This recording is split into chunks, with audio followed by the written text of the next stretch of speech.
1980년도에서 한 2000년도쯤까지 20년 동안 액션 영화들이 참 많이 유행했습니다. 그중에 유명한 사람들은 뭐 성룡이나 이영걸 같은 이런 사람들이 할리우드에 가서 영화 찍기까지도 했습니다. 근데 이제 성룡 영화의 특징은 뭐냐면 액션, 화려한 액션과 더불어 재미있는 액션과 더불어 유머까지 끼어 있습니다. 그래서 가볍게 재밌게 볼 수 있습니다. 볼거리가 참 많습니다. 액션 동작도 아주 과장되어서 참 볼거리가 많습니다.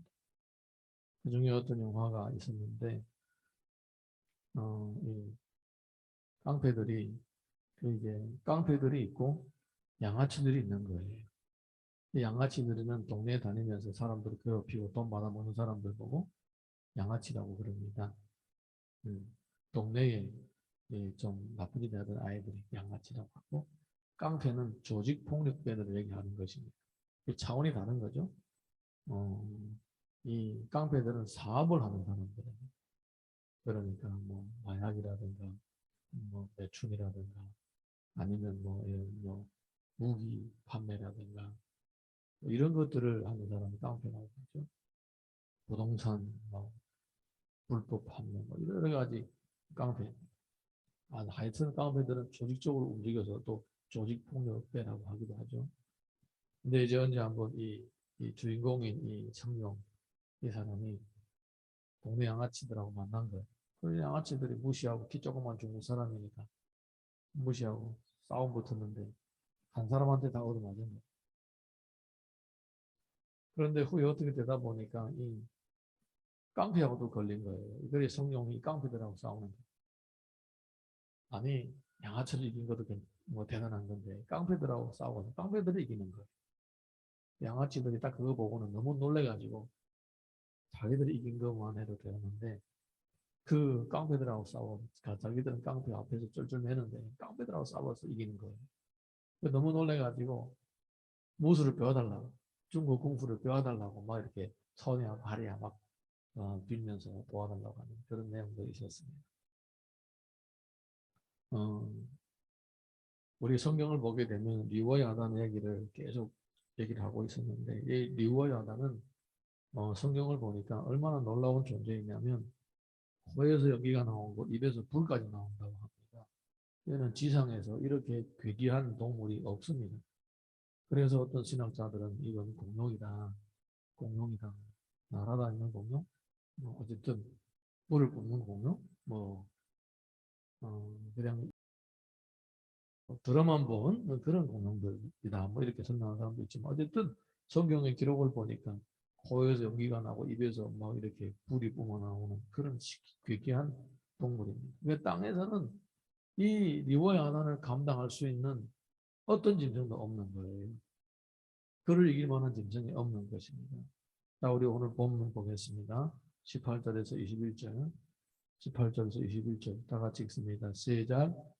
그것이 재치기를 한즉 빛을 발하고 그것의 눈은 새벽의 눈과 불빛 같으며 그것의 입에서는 횃불이 나오고 불꽃이 튀어나오며 그것의 콧구멍에서는 연기가 나오니 마치 갈대를 데울 때에 솥이 끓는 것과 같구나. 그의 입김은 숯불을 지피며 그의 입은 불길을 뿜는구나.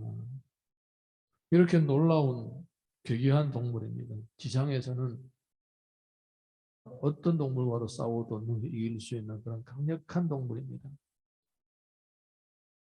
심지어 사람들이 이 동물을 보게 되면 야 이거 하늘에서 온 영적 존재가 아닌가 이렇게 생각합니다. 왜냐하면 우리 성경을 보게 되면 이 동물이 땅에서 사는 동물은 연기가 막 뿜어나오고 불이 막 생기는 이런 동물이 없습니다.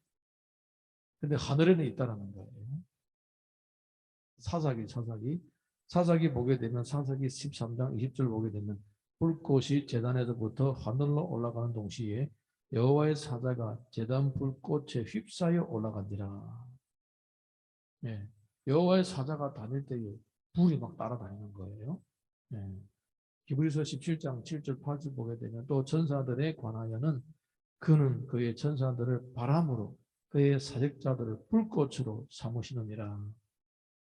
천사들을 바람, 불꽃 이런 것들로 삼는다는 겁니다. 그리고 이제 하나님이 나타나실 때에도 어떨 때는 연기가 자욱하고 천둥 소리가 울리고 불꽃이 나오고 이런 일들이 막 있는 거예요. 그러니까 이 고대의 사람들은 그냥 신기하게 불꽃이 막 나오고 연기가 막 나오면 영적 존재의 출현이다 뭐 이렇게 생각들을 하고 있는 것입니다. 그런데 이런 동물이 물 안에서 돌아다니는 이 동물이 어마어마하게 큰 이 동물이 막 코에서 연기가 나고 입에서 목불이 나오는 것이 그러니까 이것은 어떤 하나님 영적인 세계와 지상 세계 중간에 있는 어떤 그러한 신기한 존재라고 인식할 정도로 경이로운 그런 동물이다 이것입니다. 네.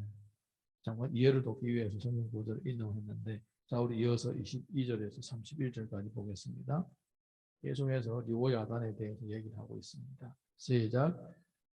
그것의 힘은 그의 목덜미에 있으니 그 앞에서는 절망만 감돌 뿐이구나. 그것의 살껍질은 서로 밀착되어 탄탄하며 움직이지 않는구나. 그것의 가슴은 돌처럼 튼튼하며 맷돌 아래자같이 튼튼하구나. 그것이 일어나면 용사라도 두려워하며 달아나리라. 칼이 그에게 꽂혀도 소용이 없고 창이나 투창이나 화살촉도 꽂히지 못하는구나. 그것이 쇠를 지푸라기같이 노슬 썩은 나무같이 여기니 화살이라도 그것을 물리치지 못하겠고 물맷돌도 그것에게는 겨같이 되는구나. 그것은 몽둥이도 지푸라기같이 여기고 창이 날아오는 소리를 우습게 여기며 그것의 아래쪽에는 날카로운 토기 조각 같은 것이 달려있고 그것이 지나갈 때에 지륵바닥에 도리깨로 친 자국을 남기는구나. 깊은 물을 솥의 물이 끓음 같게 하며 바다를 기름병같이 다루는도다. 그 리오야단을 공격해서 이길 수 있는 존재는 없는 것입니다. 이 리오야단의 특징은 뭐냐? 공격을 할 수 있는 강력한 힘을 가지고 있으면서 동시에 또한 방어를 할 수 있는 튼튼한 몸집을 가지고 있는 것입니다. 보통은 공격을 잘하는 동물들은 방어를 잘 못하고 방어를 하는 동물들은 공격을 잘 못하는데 이놈 리오야단은 다 가지고 있다는 겁니다. 공격도 잘하고 방어도 잘한다는 겁니다. 그래서 이 짐승을 이길 존재는 없다. 이렇게 묘사를 하고 있습니다.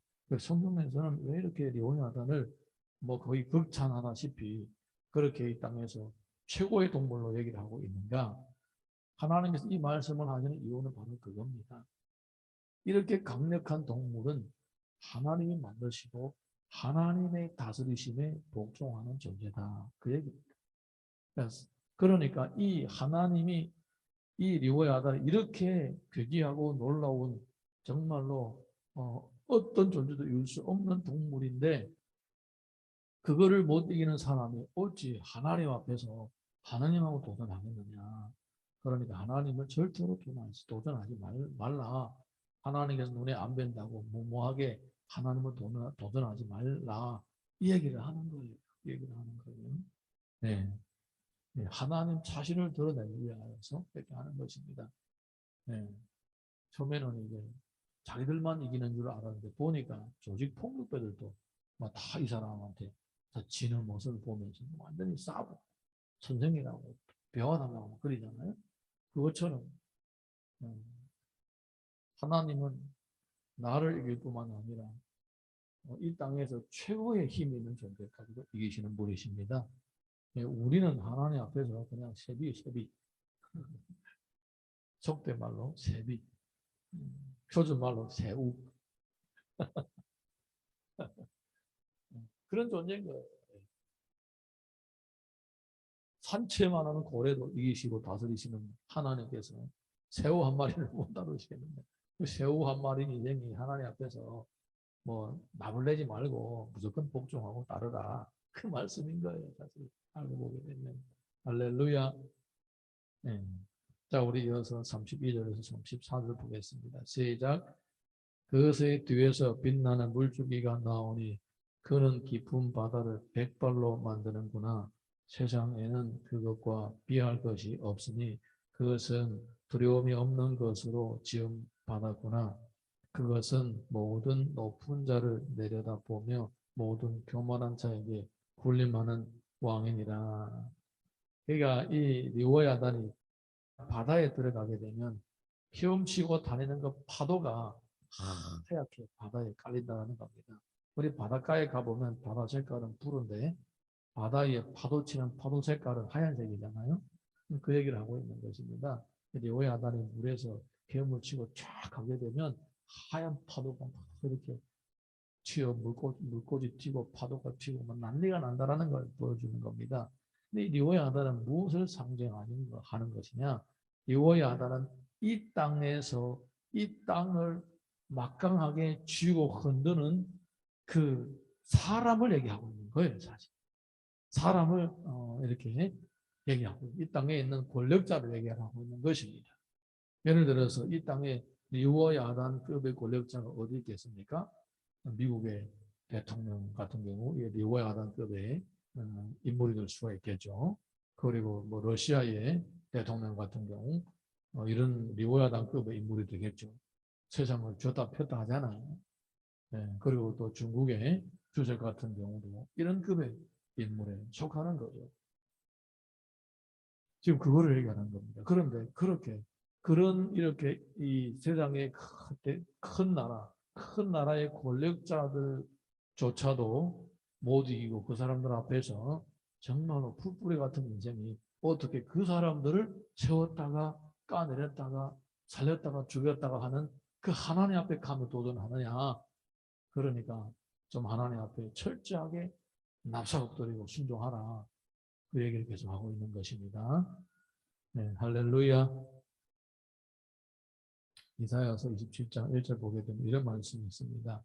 그날에 여호와께서 그의 견고하고 크고 강한 칼로 날렘뱀 리워야단 곧 꼬불꼬불한 뱀 리워야단을 벌하시며 바다에 있는 용을 죽이시리라. 하나님을 대항할 때에 하나님은 그 리워야단을 그냥 죽인다는 것입니다. 그러니까 아무리 막강한 권력자라도 하나님을 대항하면 하나님께서는 죽인다. 그 리워야단도 죽이시는 하나님 앞에서 우리 하나를 죽이는 거는 이거 뭐 아무것도 아니잖아요. 네, 아무것도 아닌 거예요. 근데 이제 빌립보서 2장 10절에서 11절 보게 되면 이런 말씀이 있습니다. 하늘에 있는 자들과 땅에 있는 자들과 땅 아래에 있는 자들로 모든 무릎을 예수의 이름에 꿇게 하시고 모든 입으로 예수 그리스도를 주라 시인하여 하나님 아버지께 영광을 돌리게 하셨습니다. 네, 모든 자들 예수님 앞에 무릎을 꿇게 되는 것입니다. 네, 그러니까 우리가 정말로 철저하게 하나님 앞에서 복종하고 순종해야 된다는 것입니다. 때로는 억울한 일을 당해도 주님을 생각하면서 나의 하나님이 되시고 나의 아버지가 되시고 나의 구원자가 되시는 주님을 의지하면서 그 어려움들을 리워야단까지도 다 쓰러뜨리는 하나님께서 그 어려움들을 해결하지 못하시겠습니까? 천지 만물을 창조하신 창조주께서 어찌 우리를 능히 자연재해라든가 뭐 이런 가운데 구원하지 못하시겠습니까? 얼마든지 할 수가 있습니다. 또 설령 구하지 않으실지라도 지금까지 살아오면서 받은 은혜만 해도 얼마나 감사합니까? 네, 그래서 우리가 주님 앞에서 평상심을 가질 필요가 있는 것입니다. 장차 받은 은혜도 좋거니와 설령 그 은혜를 받지 못할지라도 지금까지 받은 은혜도 사실은 족한 거예요. 할렐루야. 네, 그러한 평상심을 가지고 신앙생활을 함으로써 늘 감사가 넘치고 기대가 넘치는 삶을 살 수 있기를 주님 이름으로 축복합니다.